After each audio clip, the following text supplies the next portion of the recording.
Mardi 8 mai 1945, jour de marché dans la petite sous-préfecture de Sétif, nord constantinois. Depuis la veille, on connaît la nouvelle de la fin des hostilités en Europe. Il est 7 heures du matin.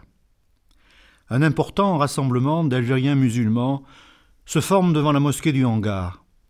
Le chef de la troupe scout musulmane de Sétif a obtenu du sous-préfet l'autorisation de se rendre en cortège au monument aux morts de la ville pour s'incliner devant les victimes de la guerre.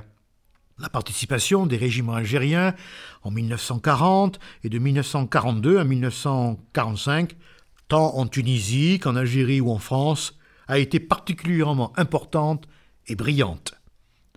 L'autorité civile, le sous-préfet Buterlin, pose une condition: pas de manifestation à caractère séditieux. 8h30, le cortège s'ébranle. 200 scouts musulmans ouvrent la marche. Ils sont suivis par environ 8000 personnes. La manifestation prend l'avenue Clémenceau. Le jeune scout Saal Bouzid brandit le drapeau algérien, vert, blanc, rouge. En geste de défi envers la puissance souveraine, la France, des pancartes, des banderoles surgissent de cette foule qui chante des hymnes nationalistes. Arrêtons-nous un instant pour lire ces banderoles. Elles contiennent les clés de la guerre d'Algérie. Sur la première, on peut lire « À bas le colonialisme ». Le contentieux remonte à la conquête par la force en 1830. Terre de colonisation implantée sur le Dar ul Islam, la terre sacrée de l'islam, l'Algérie de 1945 est le fruit d'un long affrontement suivi d'une soumission. Certes, sous le soleil méditerranéen, les rapports ne sont pas toujours tendus entre la minorité de citoyens qui tient l'Algérie, soit environ 900 000 Européens, et une majorité de plus de 7 millions de sujets musulmans. Les rapports sont souvent paternalistes. On se tutoie, on partage parfois le méchoui ou la mouna, mais on ne se mêle pas, c'est-à-dire on ne se marie pas entre communautés, sauf cas exceptionnels. En fait, l'Algérie, superbement mise en valeur par des Français qui ont généralement un niveau de vie inférieur de 20% à celui de la métropole, l'Algérie travaille surtout au bénéfice de grandes sociétés agricoles et minières. La masse des sujets, longtemps soumise au code de l'indigénat, est clochardisée par des confiscations successives de terres. La plus importante a eu lieu après la grande révolte dite kabyle de 1871, lorsque les terres tribales ont été partagées au bénéfice des Européens. Les bonnes terres dans l'ensemble, les revenus du sous-sol sont bien aux mains du conquérant. Les progrès de la vigne, le développement du tabac, du coton réduisent d'autant la part de la production de l'agriculture de subsistance. Celle-ci chute de 20% de 1880 à 1950, de sorte que face au développement d'une économie tournée vers l'exportation, comme pour l'alpha du sud-oranais, maints petits éleveurs ou d'humbles fellahs, c'est-à-dire d'humbles paysans, quittent le bled pour la ville ou la grande société qui les emploie pour des salaires de misère. Encore que ces travailleurs sont plus chanceux, même si très peu d'enfants vont à l'école, 1 sur 5, que ceux qui restent dans des villages surpeuplés et qui ne peuvent trouver la ressource de l'émigration en France. En outre, l'Algérie a été rudement frappée par la crise économique des années 30. En 1939, Albert Camus décrit ces Kabyles qui doivent se contenter pour toute nourriture de racines amères comme le talrouba. La guerre n'a fait qu'accentuer la misère sur fond de marché noir. Dans les mois qui précèdent mai 1945, la sécheresse du printemps, une épidémie de typhus, joue le rôle de détonateur. Depuis 1944, des émeutes de la faim ont lieu. Commandant la division territoriale de Constantine, le général Duval alerte Alger en ces termes. Les conditions économiques désastreuses dominent l'état d'esprit. Le 1er mai 1945 est déjà insurrectionnel dans les villes algériennes. Mais d'autres causes doivent être aussi évoquées. Sur une des pancartes arborées par la foule, on peut lire « Libérez Messali ». Il s'agit d'un des pères de la nation algérienne, le Zaïm, le guide, Messali Hadj. Ouvrier en France dans une usine de textile après la Première Guerre mondiale, fils d'un cordonnier de Tlemcen, Messali Hadj est un autodidacte. Il fonde à 28 ans, en 1926, après rupture avec les communistes, l'Étoile nord-africaine, le premier parti nationaliste algérien. En mars 1937, il crée le Parti du peuple algérien, le PPA, qui devient clandestin en 1939. Disposant de journaux, d'une organisation très structurée et de groupes paramilitaires, le PPA est solidement implanté en Algérie. Mais Messali Hadj est incarcéré, puis placé en résidence surveillée à partir de novembre 1939. De sorte que le Zaïm décide en janvier 1944 que le PPA, son parti, rejoindra cette vague qui se lève, le mouvement des Amis du Manifeste et de la Liberté. La nation algérienne en train de naître n'est pas le fruit du hasard. Sur une des banderoles des manifestants de Sétif, des mains anonymes ont tracé « Vive l'Algérie libre et indépendante ». L'identité algérienne sort vivifiée de la Seconde Guerre mondiale. Le spectacle de la défaite française en 1940 étonne. La propagande germano-italienne, notamment contre les Juifs, est écoutée. Mais c'est surtout la défaite de novembre 1942 qui laisse des traces. En effet, le 8 novembre 1942, les Anglo-Américains débarquent de vive force en Afrique du Nord. Les forces françaises, au nom de Vichy, tentent vainement de s'y opposer. Les Alliés se comportent ensuite en puissance souveraine en Algérie. Ils distribuent en arabe des milliers d'exemplaires de la Charte de l'Atlantique. L'article 3 mentionne la liberté des peuples à disposer d'eux-mêmes. Cette espérance accompagne la rédaction de l'acte de naissance de la nation algérienne le 10 février 1943. Il s'agit du manifeste du peuple algérien rédigé dans la langue de Voltaire par Ferhat Abbas et une quarantaine de personnalités. L'additif du mois de mai conduit à la revendication pleine et entière de la souveraineté. L'Algérie connaît le seul mouvement politique, unitaire et surtout populaire de son histoire, le mouvement des Amis du Manifeste et de la Liberté, les AML. Ce mouvement compte, début 1945, plus de 500 000 adhérents. Il fédère le PPA, mais aussi les oulémas, c'est-à-dire les réformistes modérés musulmans. L'idée, chère à Messali Hadj, d'une insurrection est lancée. On commence à s'y préparer en profitant de la fin de la guerre. Justement, à Sétif, ce 8 mai 1945, une banderole est lourde de sens. On peut y lire « Vive les Nations Unies ». Il s'agit de l'arrière-plan diplomatique. Les AML veulent attirer l'attention du monde sur la situation algérienne en profitant de la réunion de la conférence internationale de San Francisco, conférence qui vient de s'ouvrir en avril. Elle envisage un nouveau monde, celui de l'après-guerre, et toutes les espérances sont permises. Également, les Algériens sont à l'écoute, dans les cafés morts où on discute ferme, de ce que font les autres peuples du Maghreb, peuples qui aspirent eux aussi à la liberté. Janvier 1944, avec l'aval du sultan du Maroc, commandeur des croyants, c'est la publication du manifeste de l'Istiklal ou parti de l'indépendance. Octobre 1944, à Tunis, Bourguiba est à l'origine du manifeste du Front tunisien. Les yeux se tournent aussi vers l'Orient, dont on attend, depuis tant d'années, un secours mythique. Cheikh Arslan dénonce le colonialisme français en Syrie et au Liban, et dans ce Levant français, la révolte est sur le point d'éclater. Au Caire vient de naître la Ligue des États arabes qui dénonce les occupations coloniales.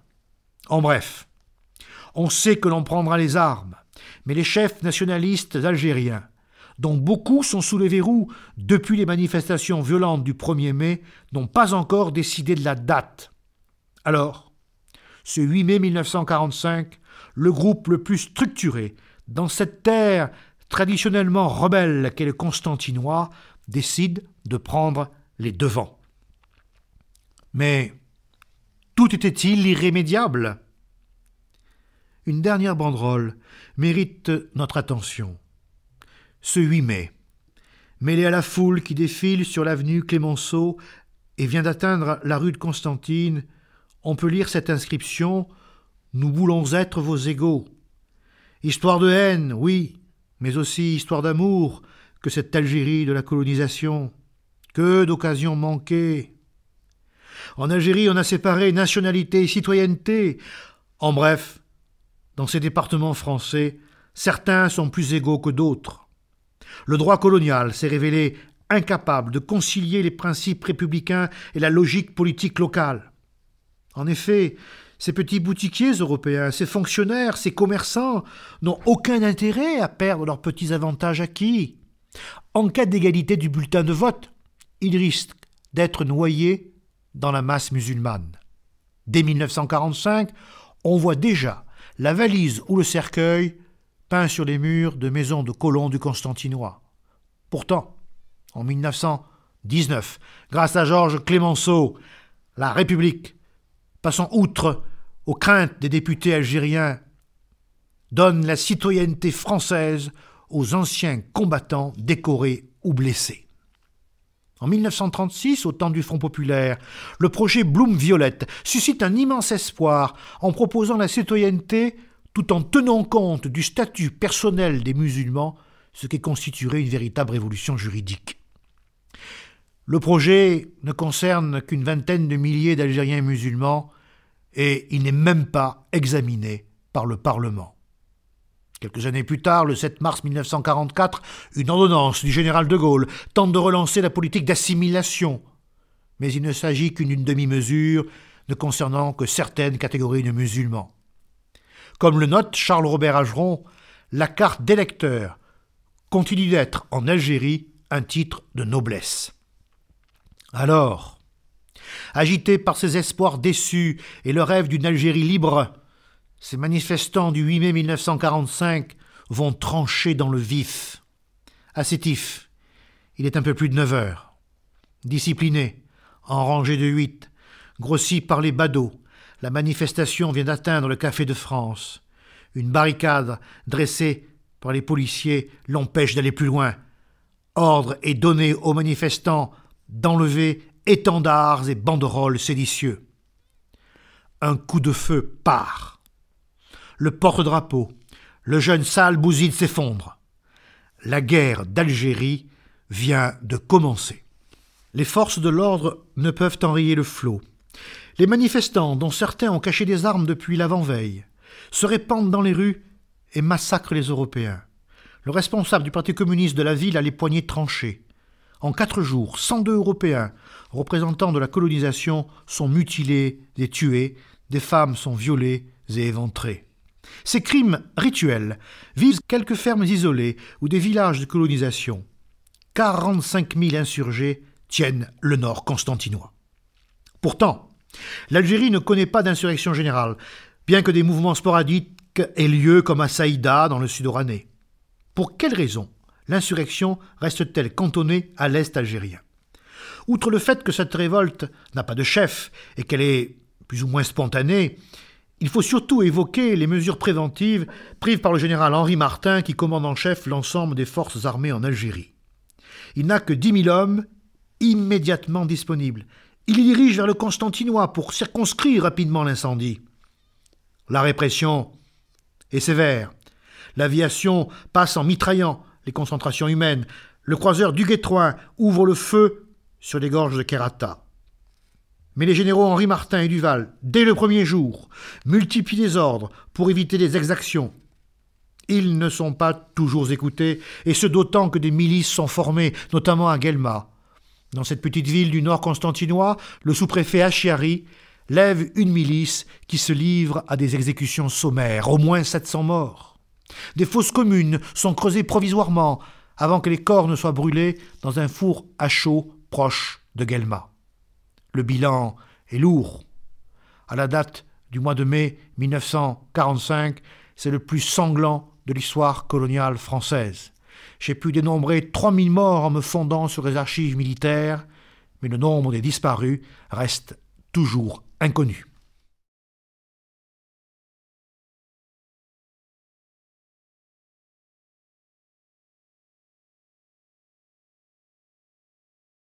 Au-delà de cette querelle de chiffres, la leçon de mai 1945 n'est pas retenue. Le 20 mai, sur la plage dite des Falaises, près de Bougie, devant l'armée d'Afrique au grand complet, a lieu la reddition des derniers insurgés à qui le général Henri Martin accorde la manne, c'est-à-dire le pardon.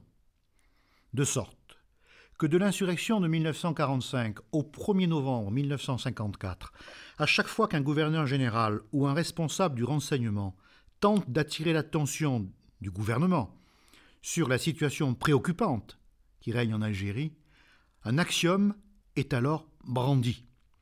L'ordre règne en Algérie. Certes, le statut de l'Algérie adopté en 1947 dans la tradition du compromis républicain propose de timides réformes en instaurant notamment une assemblée algérienne. Cette dernière comprend 2 collèges, l'un musulman, l'autre européen, mais les décisions doivent être prises à la majorité des 2/3.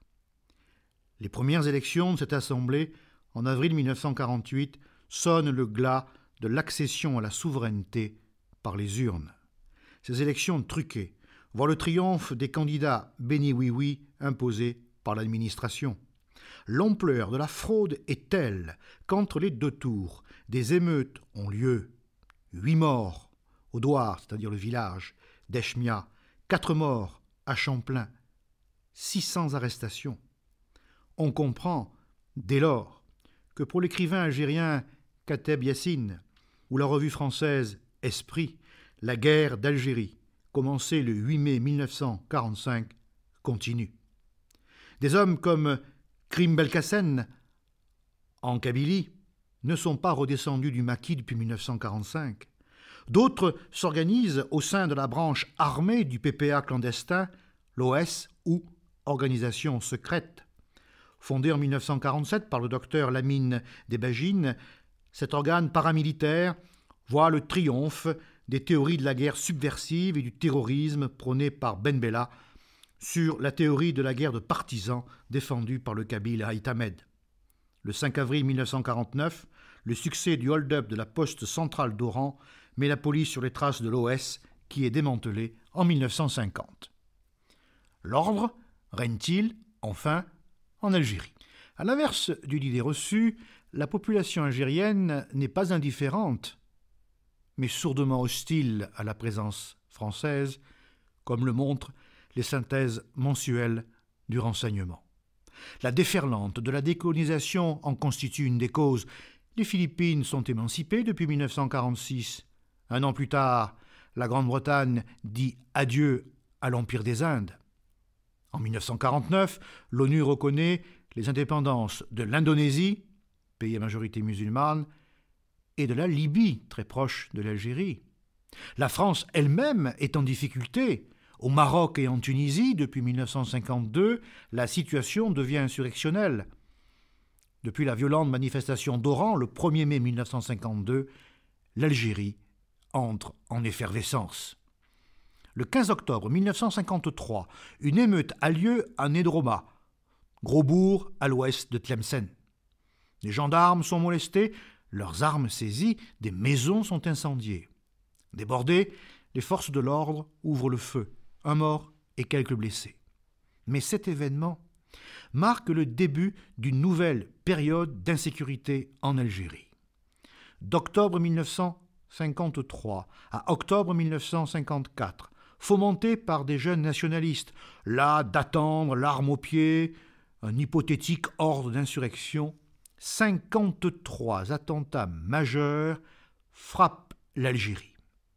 Ignorés par la presse, qui les classe dans la rubrique « Faits divers », ils vont du déraillement de train à l'assassinat de gardes forestiers et de représentants des forces de l'ordre. À la frontière tunisienne et dans les Aurès, des renseignements signalent en août 1954 la formation de félagas algériens, félagas signifiant coupeur de route.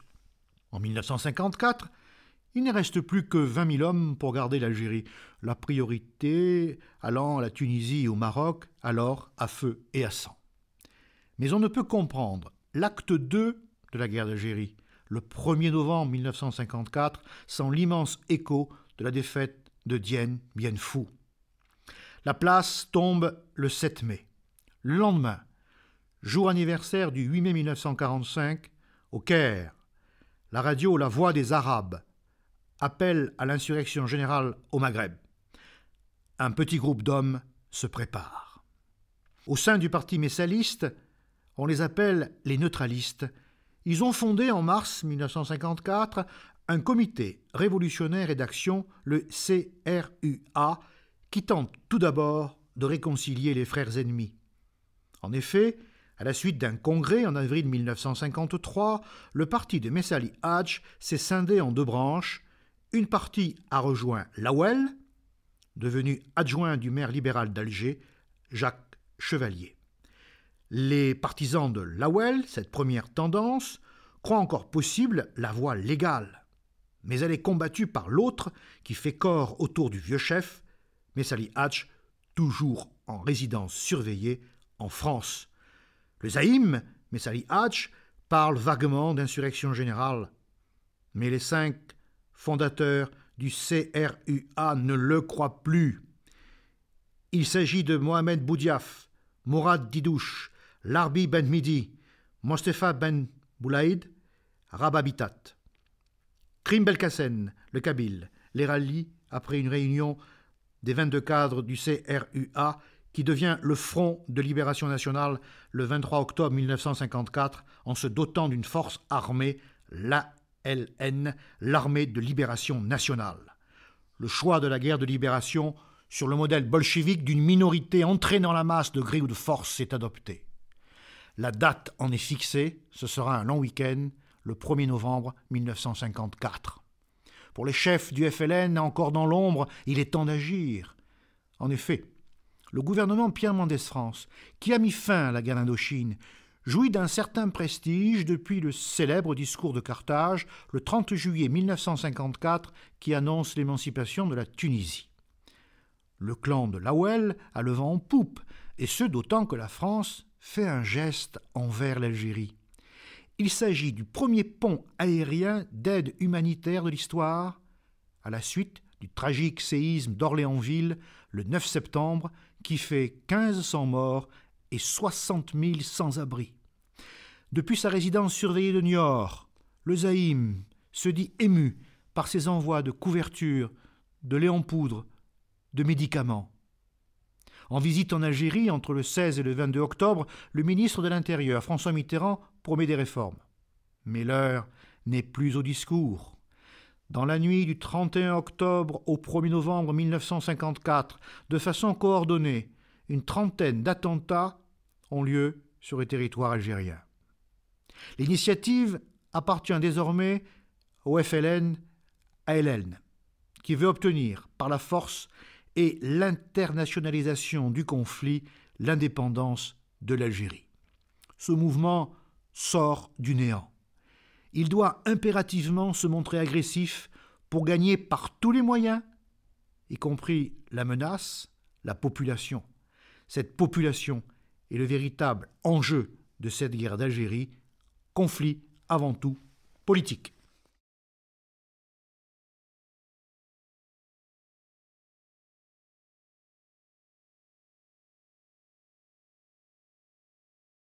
Ces hommes qui se lèvent sont tout au plus 400 djounoud ou combattants armés, essentiellement dans les Aurès et en Kabylie, et quelques centaines de moussébilines, c'est-à-dire des partisans occasionnellement armés et qui servent d'agents de renseignement. De novembre 1954 à la fin 1956, ils gardent l'initiative sur le terrain. Ces maquisards reçoivent des noms de la part de l'adversaire, comme bandits, salopards, HLL pour hors-la-loi, rebelles, fel ou felouz pour l'adversaire, donc il s'agit de qualificatifs généralement dégradants. Comme le note Mohamed Arbi, le FLN est avant tout un contre-État et non une contre-société. Mouvement populiste, il reste conservateur sur le plan familial et religieux. Son originalité vient d'une direction collégiale de 9 chefs en 1954 dont le pouvoir s'équilibre. Mohamed Boudiaf n'ayant qu'un rôle de coordination. S'ajoute, depuis le temps de l'OS, en 1949-50, une délégation extérieure au Caire confiée à Aït Ahmed, Ben Bella et Mohamed Kider. Le territoire algérien est divisé en 5 zones, devenues des wilayas en 1956. La 6e, celle du Sahara, reste à l'état plus ou moins embryonnaire. Chaque wilaya a sa propre personnalité derrière l'unanimisme anticolonial. La zone des Aurès Nemencha, ou première wilaya, vieille terre de résistance berbérophone et première épicentre de la guerre de libération, est agitée de luttes internes. A l'inverse, la wilaya 4, celle de l'Algérois, est la plus politisée, héritage de cadres formés au sein du Parti communiste algérien. La tradition révolutionnaire populiste y est si forte que les grades et le culte du chef y sont bannis.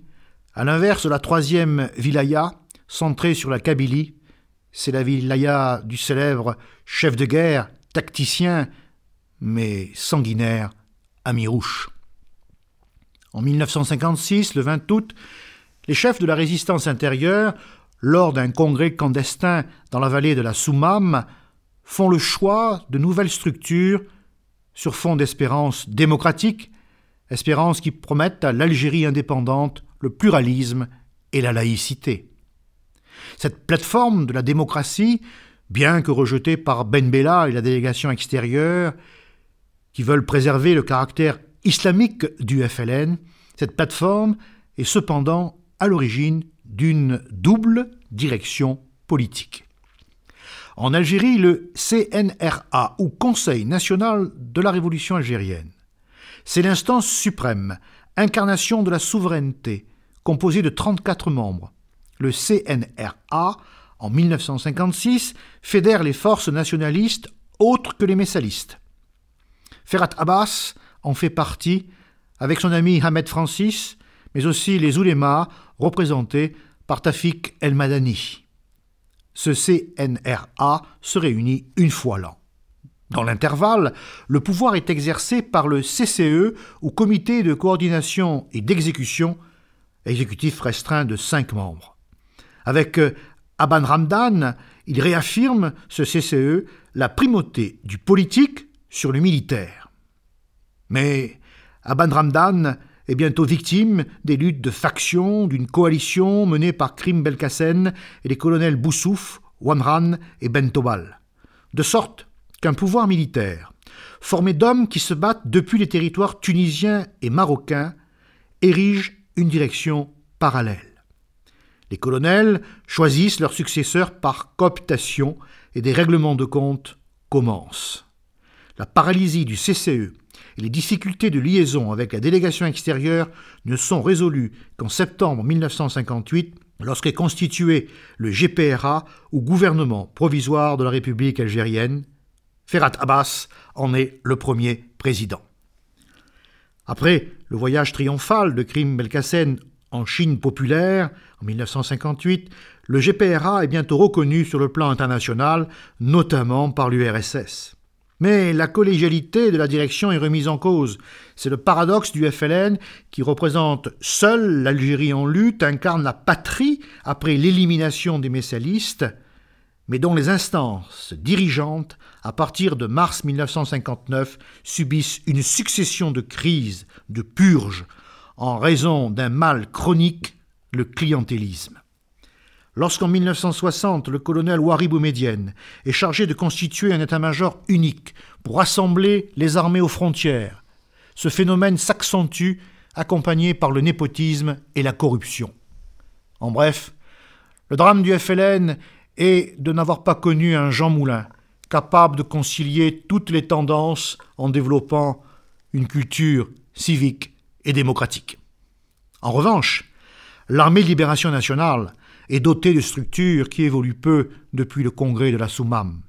La hiérarchie s'arrête au grade de colonel et le principe de la collégialité est étendu à tous les autres échelons du commandement. Les unités régulières de combattants reçoivent des uniformes. Elles commencent à être bien armées à partir de 1956. La Katiba, ou compagnie de 100 hommes environ, est organisée en ferka, ou section d'une trentaine d'hommes, elle-même subdivisée en faouch, ou escouade d'une dizaine de combattants. L'ensemble dépend de fortes structures locales appelées par l'adversaire l'OPA, Organisation politique et administrative, dont le pivot est le comité de douar. Chaque chef de douar, de village, doit fournir renseignements, refuge et nourriture à l'ANL. Chaque chef de douar tient l'état civil, s'occupe de la justice et perçoit les cotisations. Il rend des comptes au commissaire politique de la zone, lui-même chargé de la propagande. Qui sont ces hommes qui mènent une guerre de partisans dans le bled et de terrorisme dans les villes? Mahfoud Kadash décrit l'itinéraire de l'un d'entre eux pour Alger. Il s'agit d'Ouamara Mohamed.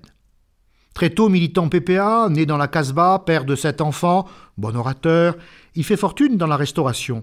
Séduit par l'Allemagne nazie, non pour sa doctrine mais parce qu'elle est ennemie de la puissance coloniale française, il entre en contact en 1939 avec des agents allemands. En 1942, à Alger, il fait campagne pour l'insoumission. Un an plus tard, il crée un des premiers journaux clandestins nationalistes, l'Action algérienne. Il adhère au FLN début 1955 et met à la disposition du CCE une villa, boulevard du Télémy, qui devient le poste de commandement. C'est depuis cette villa que l'Arbi Ben Midi dirige ses attentats meurtriers dans Alger. Des policiers français, le 27 février 1957, font irruption dans cette villa. Ouamara est torturé sur place, il ne parle pas. Son fils, lui-même torturé, croise son père, le visage tuméfié, au centre de détention d'El Biar, où il disparaît. Dans le bled, la plupart des combattants rustiques de l'ANL, habiles dans l'art du camouflage, mènent une guerre de partisans. Certains évoquent les actions des résistants français. En 1957, en Grande Kabylie, au col de Tagma, André Meunier, soldat du contingent du 6e régiment de hussards, a connu un Pierre Brossolette algérien. Il raconte: un Algérien s'est jeté dans le vide de l'hôtel de l'ancienne colonie de vacances de la ville d'Alger qui servait de messe aux officiers et sous-officiers de mon régiment. Il subissait un interrogatoire avec la Gégène et a donc préféré se suicider plutôt que de trahir les siens. N'étant pas mort sur le coup, il a été achevé au pistolet mitrailleur du haut de la fenêtre d'où il s'était lancé. De tels sacrifices rallient souvent les hésitants. Mais le FLN utilise aussi la terreur. La guerre d'Algérie, sur le modèle de la guerre d'indépendance des 13 colonies américaines, est aussi une guerre civile. D'un côté, les anciens combattants, ceux qui ont choisi aussi les troupes supplétives, comme les harkis, le tout constitue le parti de la France. En comptant les tirailleurs et les spahis qui incorporent les appelés algériens musulmans, on obtient un effectif total de près de 200 000 hommes qui combattent dans les rangs des forces françaises, soit plus du double de l'effectif total de l'ANL à son apogée début 1958. D'un autre côté, les messalistes sont systématiquement poursuivis tant en France, peut-être 4000 morts, qu'en Algérie par les gens du FLN. On connaît en mars 1957, dû au FLN, le bain de sang de Msila, improprement appelé Melouza, 301 hommes massacrés parce que ces Kabyles appartenaient au parti concurrent, le mouvement national algérien animé par Messali Hadj. Il faut aussi, avec Gilbert Meignier, qui cite une source algérienne, évoquer le terrible massacre du douar d'Azen. Début 1956, le sanguinaire chef de la 3e wilaya, Amirouche, décide l'élimination de la tribu des Haït au Rabat. 490 personnes sont massacrées en une nuit sous prétexte qu'elles venaient de se rallier à la France. Ces actions accompagnent les combats sur le terrain dont il convient brièvement de retracer l'essentiel. Dans les premiers mois de la guerre de libération, l'ANL monte des coups de main pour saisir des armes et entretenir l'insécurité. Les manœuvres à grand spectacle des forces de l'ordre et les premières exactions gagnent des sympathies au FLN et l'insurrection s'étend peu à peu. Sur le plan international, pour la première fois, une délégation algérienne est présente lors de la conférence de Bandung, acte de naissance politique du tiers-monde. Mais à Alger, Un nouveau gouverneur général, Jacques Soustelle, parle d'intégration, d'égalité politique et lance un programme de réforme. Alors, pour couper court à toute tentative de séduction, le 20 août 1955, jour anniversaire de la déposition du sultan du Maroc, Zigout Youssef, chef de la seconde wilaya, choisit l'irréparable, c'est-à-dire créer un fossé de sang entre les communautés afin de contraindre les hésitants à choisir leur camp. C'est bien l'acte 3 de la guerre d'Algérie, ce 20 août 1955. Un peu avant midi, dans la petite ville de Philippeville et dans la mine proche d'El Alia, où d'humbles mineurs lorrains extraient du sulfure de fer, commence un effroyable massacre de 370 civils européens et musulmans. À ce crime raciste et xénophobe répond un autre crime raciste et xénophobe qui fait des milliers de morts, celui de la contre-terreur menée par les parachutistes et surtout les colons européens. La guerre d'Algérie s'emballe alors. La contagion s'étend à l'ensemble du territoire. En 1956, fort des indépendances du Maroc et de la Tunisie qui lui assurent autant de bases arrières, l'ALN attaque partout, monte des embuscades dont la plus célèbre est celle de Palestro le 18 mai. Ce jour-là, le commando Ali Kodja prend en tir croisé une section de soldats rappelés du 9e régiment d'infanterie coloniale, 19 morts. Les corps sont mutilés par la suite par la population avoisinante. Le FLN veut montrer au monde aussi qu'il tient les villes et donc toujours susciter l'internationalisation du conflit. À compter du 30 septembre 1956, Alger est secoué par une série d'attentats. Certains de ces attentats vengent le détournement par les forces françaises le 22 octobre 1956 de l'avion des chefs du FLN de la délégation extérieure. Lorsque se termine l'année 1956, la guerre prend un nouveau tournant.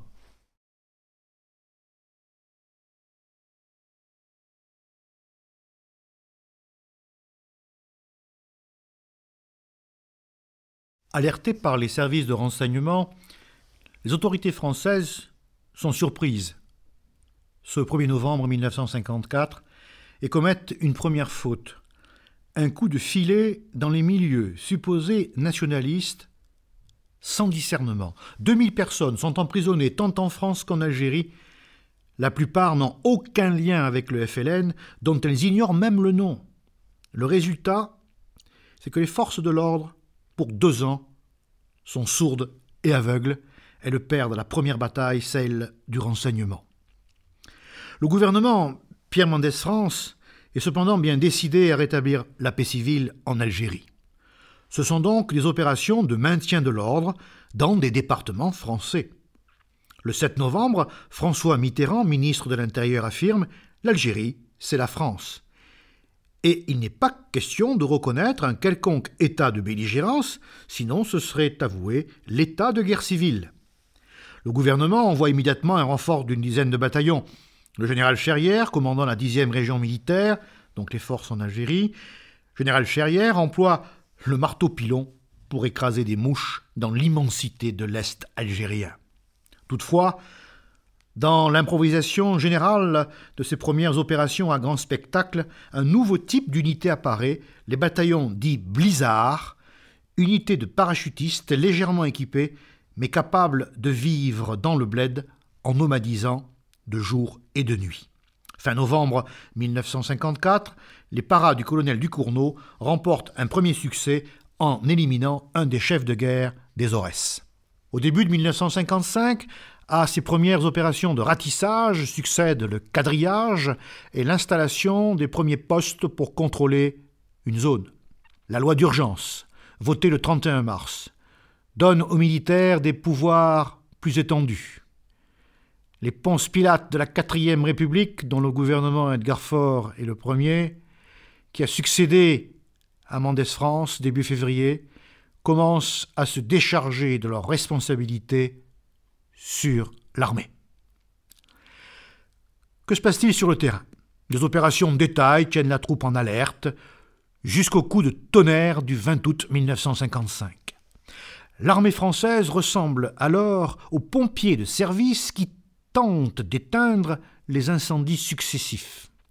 Les premiers emplois d'hélicoptères, le retour des centurions d'Indochine, l'arrivée de grandes unités prélevées sur le corps de bataille, comme la 2e division d'infanterie mécanisée du général Beaufre, la levée des premières troupes supplétives, les Harkas, le vote des pouvoirs spéciaux, le 16 mars 1956, et les méthodes de plus en plus expéditives de la répression, tout cela n'enraye pas l'incendie. Pour contrôler les populations et assurer la défense de 7500 points sensibles, c'est-à-dire barrages hydroélectriques, viaducs, tunnels, cols, marchés, il faut de plus en plus d'hommes. De 100 000 hommes sur le terrain en juin 1955, l'effectif atteint 381 000 hommes en août 1956. Qui sont ces hommes envoyés en renfort en Algérie?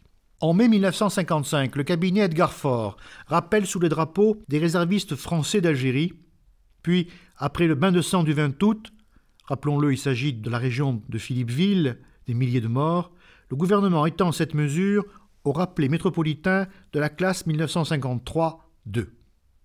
Les rappelés sont des réservistes qui avaient fini leurs 18 mois de service légal et que l'on mobilise pour une durée de 6 mois. En 1956, le gouvernement Guy Mollet rappelle les réservistes de classe plus ancienne, soit 188 000 hommes. Mais ces convocations, en 1955 et en 1956, donnent lieu à des manifestations de protestation. Après la guerre d'Indochine, l'engagement dans un nouveau conflit colonial ne soulève pas l'enthousiasme d'une jeunesse qui ne comprend pas pourquoi on se bat en Algérie dans son ensemble. Pour cette guerre sans nom, point de proclamation de la patrie en danger, seuls les Français d'Algérie, quelques appelés volontaires, notamment dans les régiments parachutistes, ont le sentiment de défendre le sol de la nation. Les professionnels, dont des légionnaires, reliés par la propagande du 5e bureau et des journaux à destination de la troupe comme le Bled, estiment combattre en Algérie la subversion communiste mondiale. Mais pour les rappelés métropolitains, casaniers, endettés par le premier crédit qui suit le mariage, dans l'attente d'un premier enfant, l'envoi en Algérie est une corvée. Et ils le font savoir. À Rouen, à Valence, en octobre 1955, les rappelés manifestent violemment. Ils écrivent sur les wagons de train aux freins sabotés « Paix en Algérie ». Plus nombreuses, les manifestations de mai-juillet 1956 couvrent le territoire de la métropole. De graves incidents ont lieu, comme c'est le cas à Grenoble. Même une mutinerie survient au camp de Mourmelon. En bref, d'après les sondages d'opinion, c'est bien pendant l'été 1956 que les Français commencent à se désintéresser du sort de l'Algérie française. Ceux qui ont leurs fils, leurs neveux ou leurs fiancés en Algérie souhaitent une seule chose, qu'ils rentrent le plus tôt possible au foyer et si possible indemnes. Donnant des unités médiocres et mal armées, l'expérience des rappelés ne sera pas renouvelée.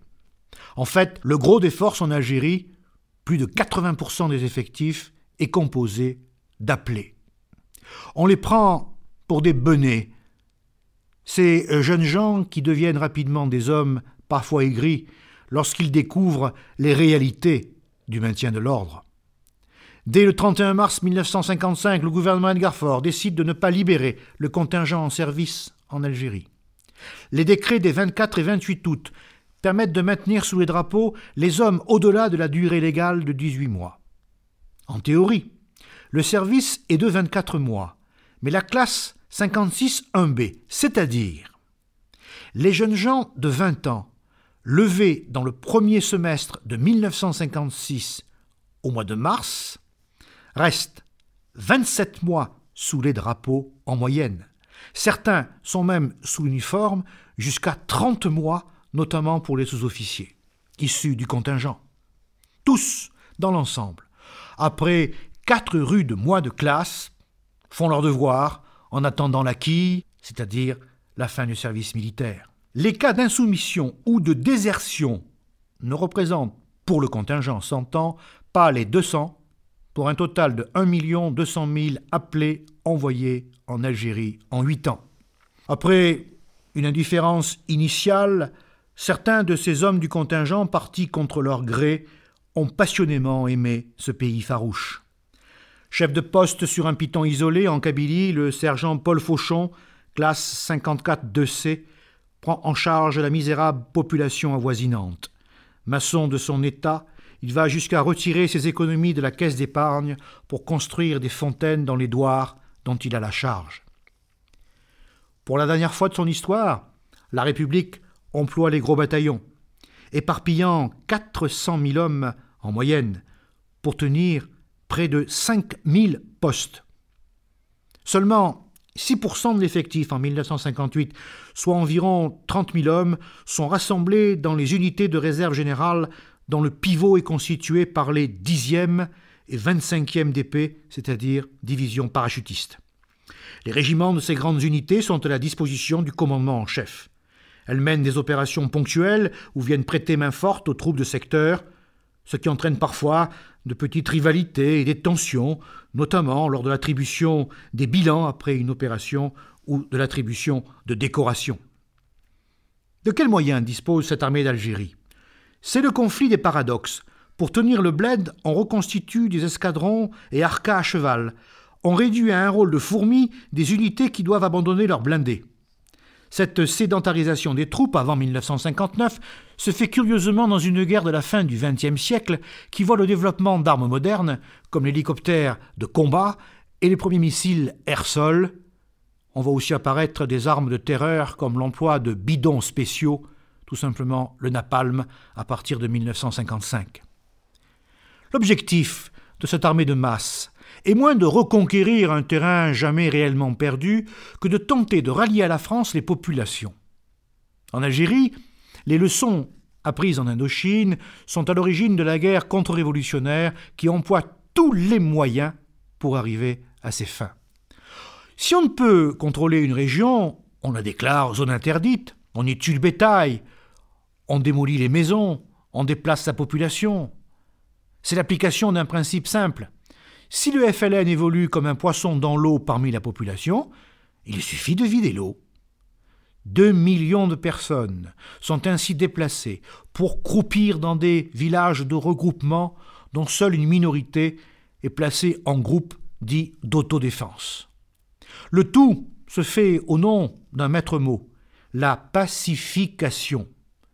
Celle-ci repose sur une action psychologique, de propagande, mais surtout d'action ponctuelle. En 1955 apparaissent à l'initiative du général Parlange les SAS, ou sections administratives spécialisées. Elles encadrent, scolarisent, soignent, mais aussi surveillent les populations regroupées dans des camps de toile aux conditions de vie précaires. Le paradoxe de cette guerre d'Algérie est bien de constater que la France, dans le dernier quart d'heure, se lance dans une vigoureuse politique d'assistance et de scolarisation.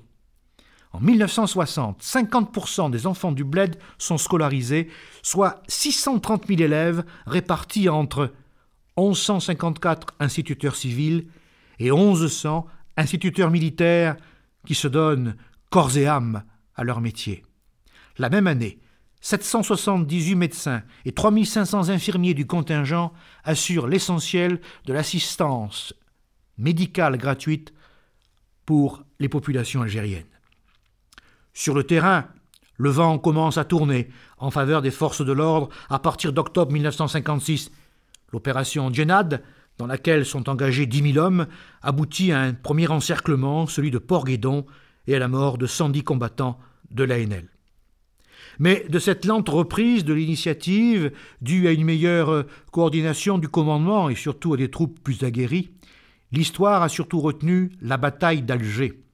Pour mettre fin à la vague d'attentats, 751 en un an, le gouvernement Guy Mollet, parfaitement informé des méthodes de la répression, lance la 10e DP dans les rues d'Alger.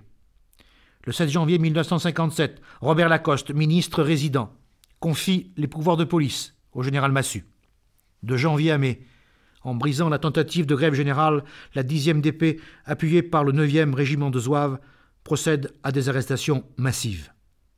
Un état-major parallèle est confié au commandant Ossarès, chargé de certaines basses œuvres comme l'élimination de l'Arbi Ben Midi.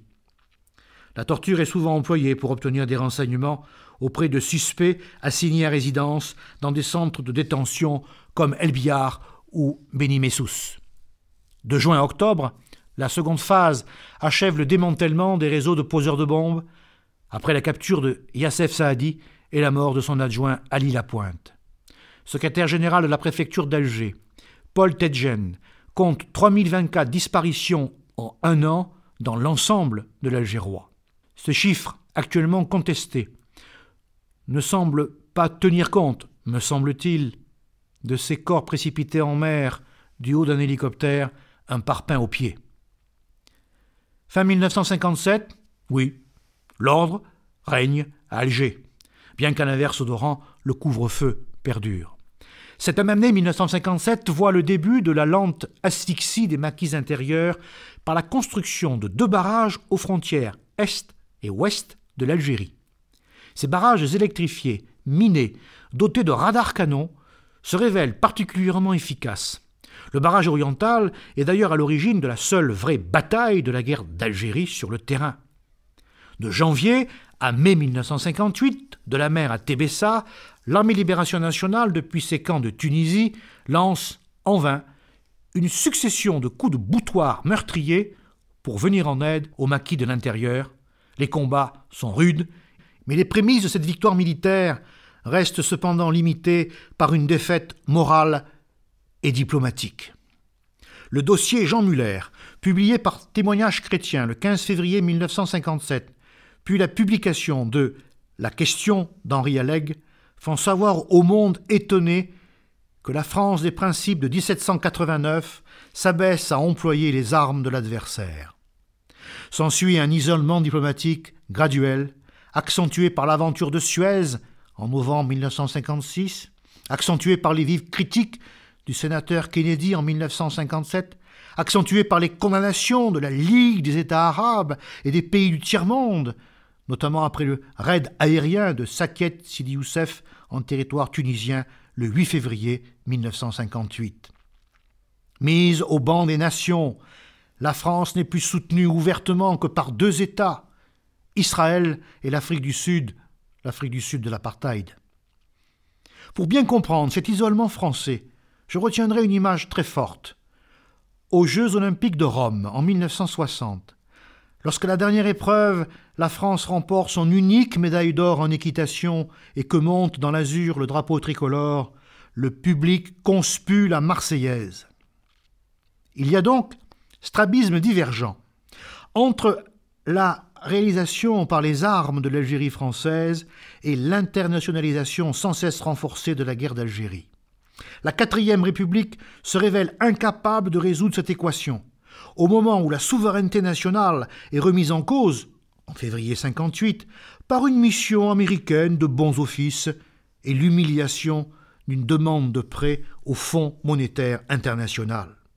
La 4e République est alors balayée par le coup de force d'Alger, le 13 mai 1958.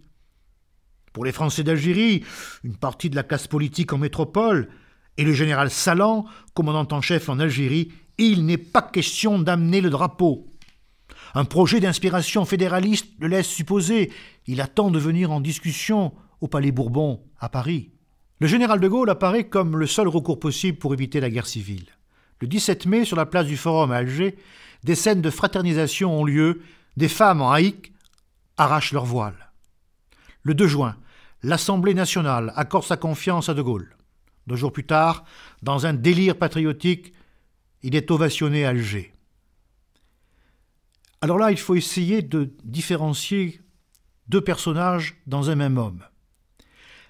L'homme, Charles de Gaulle, ne croit plus aux chances de l'Algérie française depuis plus d'1 an. Mais le chef de l'État, qui incarne donc la nation, le général de Gaulle, tente une première politique. Il offre l'égalité politique aux Algériens et il lance une politique de réforme et d'investissement après le « Vive l'Algérie française » effectivement prononcé à Mostaganem. Le 25 août 1958, c'est la première nuit bleue des attentats FLN en France. En octobre, le GPRA refuse la paix des braves. Le chef de l'État confie à l'armée la tâche d'en finir. Pour ce faire, le général Salan est remplacé par le général Challe. Ce général d'aviation se montre sur le terrain, rassure, écoute et prouve que l'on peut vaincre. Ses recettes sont simples, secret absolu, jeune et talentueux officier et son état-major, liaison parfaite entre les armées de l'air et de terre, surprise pour le déclenchement de chacune des grandes opérations et concentration d'un maximum de moyens. Prenant en écharpe l'Algérie d'ouest en est, selon la pugnacité de l'adversaire, le plan Challe lamine les katibas de l'ANL. Par exemple, la Wilaya 4, la mieux structurée, perd plus de la moitié de ses 4000 combattants. Les Ferka qui survivent sont contraintes à la défensive, constamment poursuivies par les célèbres commandos de chasse. À la fin de 1959, le bilan est de 26 000 combattants de l'ANL tués, 10 800 prisonniers, 20 800 armes saisies. Pour arriver à un tel résultat, tous les moyens ont été employés, notamment pour obtenir les précieux renseignements.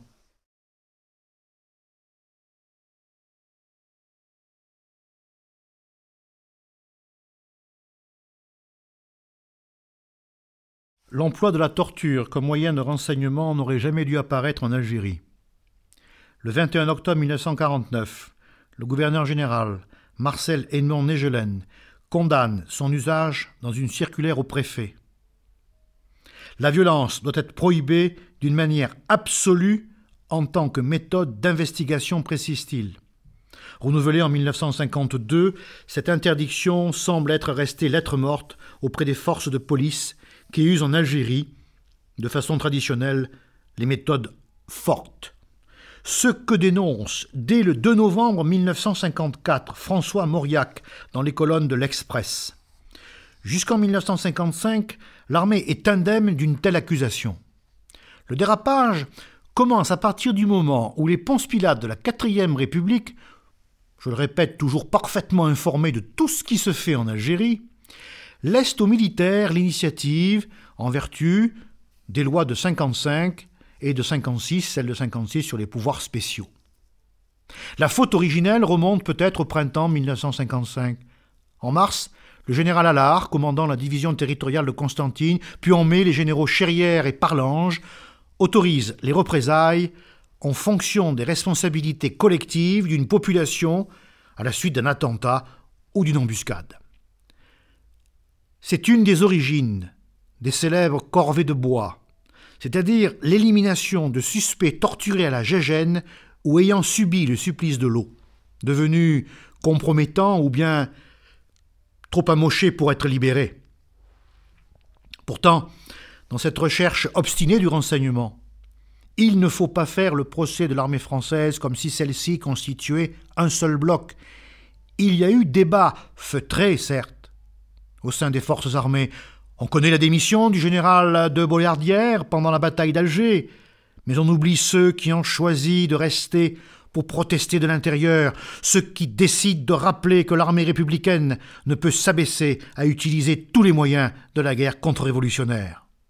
C'est le cas en août-septembre 1955, dans la folie du bain de sang qui suit l'insurrection du Nord constantinois du chef de bataillon Lenoir, commandant le 3e bataillon de coloniaux commando parachutistes. En 1956-1957, dans le Grand Sud, le commandant Jean Pouget, un des maîtres de la contre-guérilla depuis l'Indochine, ou bien le colonel Buis en 1958-1959 dans le secteur du Hodna, prouvent que les hommes d'honneur n'ont pas disparu. Un autre chef de corps de l'unité réputée, elle aussi, le 8e régiment de parachutistes coloniaux, le colonel Hubert de Séguin-Pazis, dès sa prise de commandement, début 1958, rappelle avec force que son régiment ne saurait déroger aux règles de la guerre. Voici ce qu'il dit à ses bataillons réunis en carré à la suite d'une première opération. « Messieurs, ce matin, un fellaga blessé a été tué alors que l'accrochage était terminé. Cet homme aurait pu être soigné, il aurait pu être sauvé. Ce qui pourrait se comprendre dans le feu de l'action dans ces circonstances est un crime. Je ne saurais accepter de tels comportements, quels que soient les motifs qui les inspirent. Une dernière fois, je vous rappelle que je n'admettrai jamais que de tels faits se reproduisent tant que je serai votre chef. » une telle attitude n'est pas unique. Elle se retrouve à plusieurs échelons du commandement, du général Gambier, lorsqu'il dirige le corps d'armée d'Oran, au lieutenant Meyer, commandant d'un commando de chasse. Si le père Louis Delarue, aumônier de la 10e d'épée, a en quelque sorte légitimé l'usage de la torture pendant la bataille d'Alger, son homologue de la 25e d'épée, l'aumônier auxiliaire Henri Péninou, produit en mai 1959 un manifeste qui condamne toute atteinte à l'intégrité et à la dignité de l'homme, quelles que soient les circonstances. Comme le note Alain Meillard de la Morandais à propos d'officiers SAS, l'honneur est sauf, et cette volonté d'interdire toute exaction, je l'ai rencontrée aussi parmi les officiers de réserve qui ont accepté de témoigner. Mais ces refus ne peuvent cacher ce que Jean Lemeur, officier de réserve contestataire, appelle l'hébétude. Bien que la plupart des hommes du contingent et les volontaires n'ont jamais torturé eux-mêmes, il y a bien en Algérie accoutumance à la violence ordinaire. Elle débouche sur une passivité jointe à l'impuissance quand retentissent les hurlements de suppliciés dans les officines comme les DOP ou dispositifs opérationnels de protection mis en place après le succès de la bataille d'Alger en 1957. La contagion du silence s'explique également par d'autres raisons. Il ne faut pas être dupe. Il convient d'évoquer le peu de sympathie que soulève, en général, l'adversaire pour ses méthodes. Comme le dit d'ailleurs Albert Camus, chacun s'autorise du crime de l'autre pour aller plus avant. Retrouver ses camarades égorgés, les parties dans la bouche, à la suite d'un guet-apens, conduit à un désir de vengeance ou d'acceptation tacite des méthodes fortes employées par l'officier de renseignement de l'unité pour retrouver, coûte que coûte, les assassins ou prévenir un nouvel attentat. Il ne faut pas oublier que l'adversaire torture et mutile, même si, là encore, il n'est pas question de généraliser. Ainsi, des officiers de l'ANL, comme en 1959-1960, le commandant I.I. El-Mekki de la première wilaya, celle des Aurès, proscrivent l'usage de la torture sur les prisonniers français. Dans une thèse récente, Raphaël Branche décrit l'engrenage du silence et du crime par obéissance sans oublier certaines connotations racistes pour les troupes françaises. La Ve République tente de mettre fin à ces usages. Mais, pour ne pas remettre en cause l'unité de l'armée, les ordres successifs, discrètement, sont dilués par la circulation, disons, capillaire de la chaîne de commandement. À partir de la fin 1960, lorsque se termine vraiment le plan Châle et que l'autorité de l'État semble rétablie malgré les barricades d'Alger, les pratiques contraires aux traditions de l'armée ont tendance à s'estomper.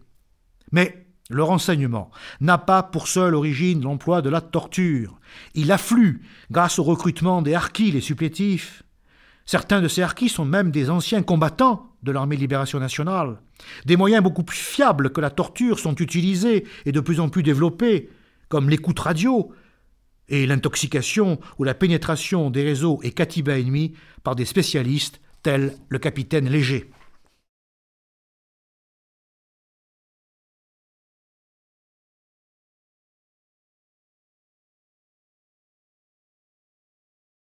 La malassurance d'une victoire annoncée commence à s'effriter lors du dernier tournant politique de la guerre d'Algérie, marqué par le discours du général de Gaulle le 16 septembre 1959.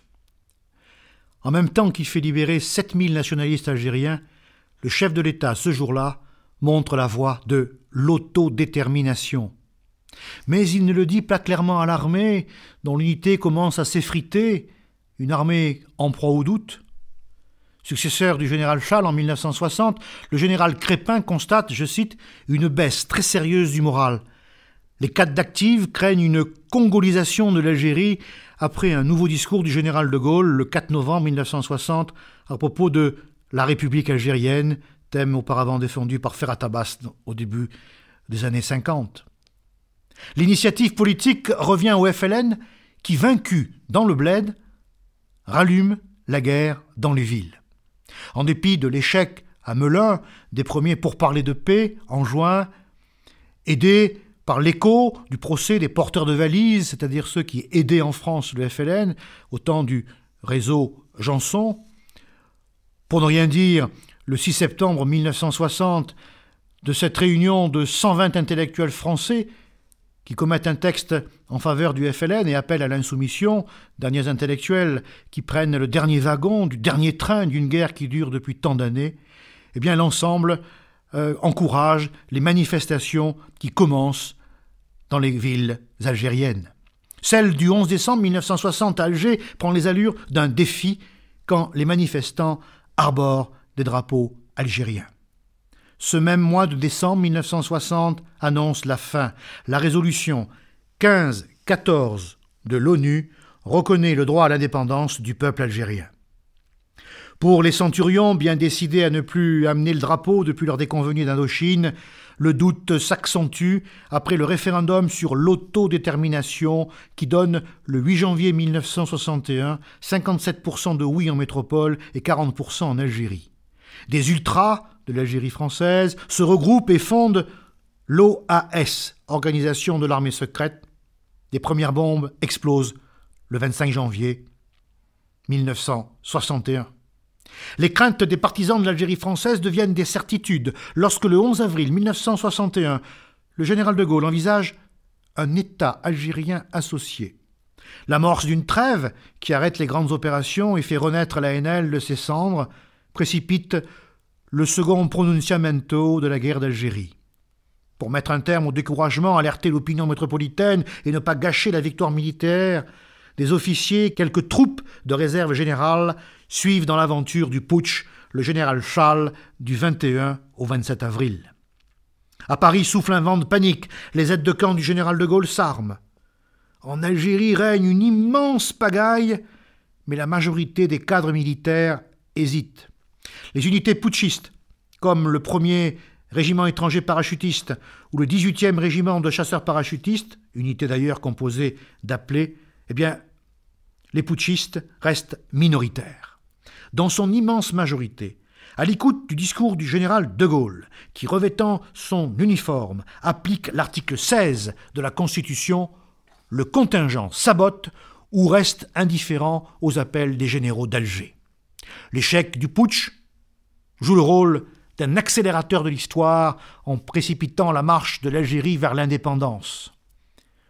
Pour de Gaulle, afin de faire oublier la crise entre la nation et l'armée, relancer la France dans la compétition internationale, en lui redonnant son rang de grande puissance, il faut en finir au plus vite avec ce qu'il appelle la boîte à scorpions algérienne.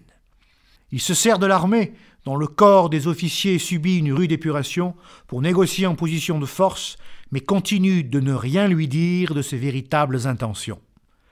Le 20 mai 1961 débutent les pourparlers de paix d'Évian-Lugrin. Des unités entières commencent alors à rembarquer. La troupe quitte peu à peu le bled pour tenter d'assurer l'ordre en ville.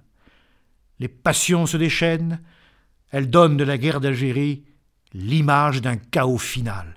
À Paris, le 17 octobre 1961, une manifestation en faveur du FLN tourne à la ratonnade, des corps sont repêchés dans la Seine.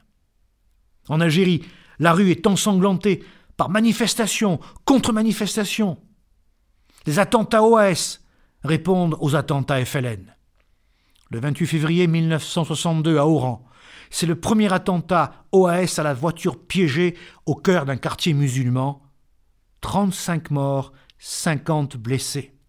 La bataille d'Oran commence, tandis que renaît une autre bataille d'Alger, celle du désespoir. Le 19 mars, à 12 heures, le cessez-le-feu est proclamé après la signature la veille des accords d'Évian. Est-ce la fin du cauchemar ? Pour les hommes du contingent, c'est l'annonce du prochain retour au foyer. Mais pour les Français d'Algérie et les musulmans du parti de la France, c'est un drame qui se confirme. Du 23 au 25 mars, puis le 26 mars, lors du bain de sang de la rue d'Isly à Alger, l'hydre de la guerre civile entre Français fait son apparition. Le 1er juillet, le référendum en Algérie donne 99,7% de oui pour l'indépendance, indépendance reconnue par la Ve République 2 jours plus tard. Cet été 1962 sur le terrain est celui des contrastes. D'un côté le silence, celui du Sahara, la seule portion de l'Algérie qui intéresse les ministres de la Ve République. C'est la partie des accords d'Évian qui compte vraiment pour le général de Gaulle. En effet, dans les solitudes sahariennes, la France peut pomper gaz et pétrole en toute impunité, tout en poursuivant ses expériences nucléaires.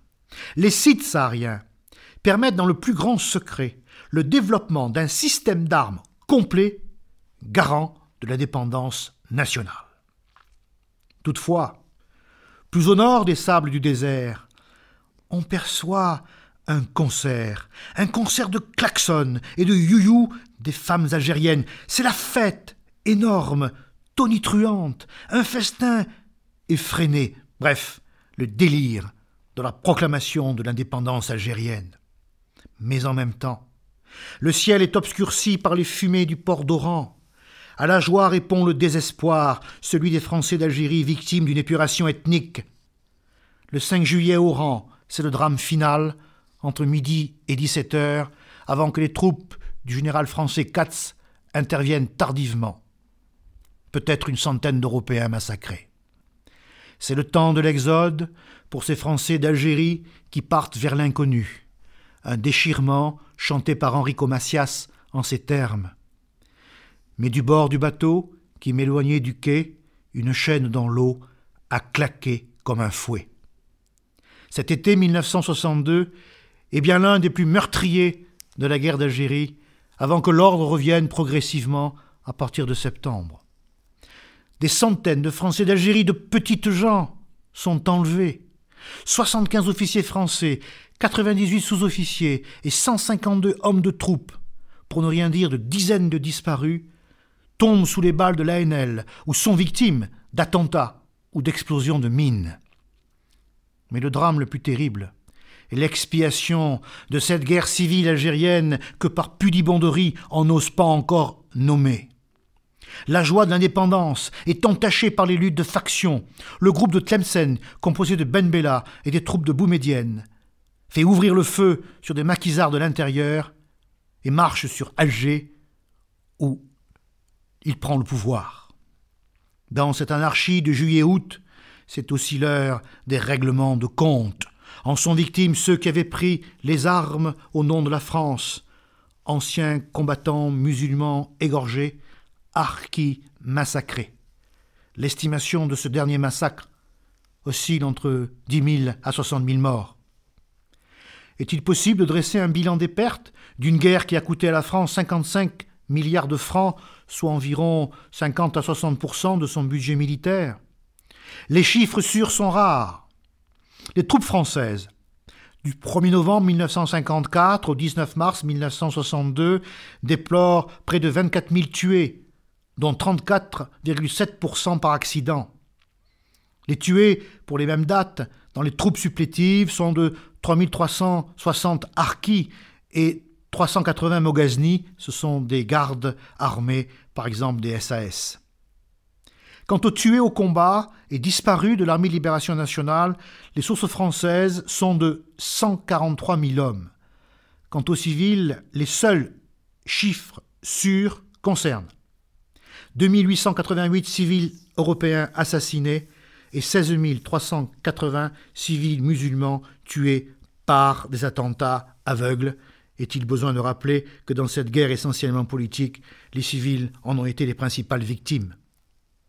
Il faut attendre le 10 juin 1999 pour que le Parlement français reconnaisse officiellement la guerre d'Algérie. Les cicatrices de ce drame, fracture aussi importante que l'affaire Dreyfus dans notre histoire nationale, ces cicatrices ne sont pas encore refermées.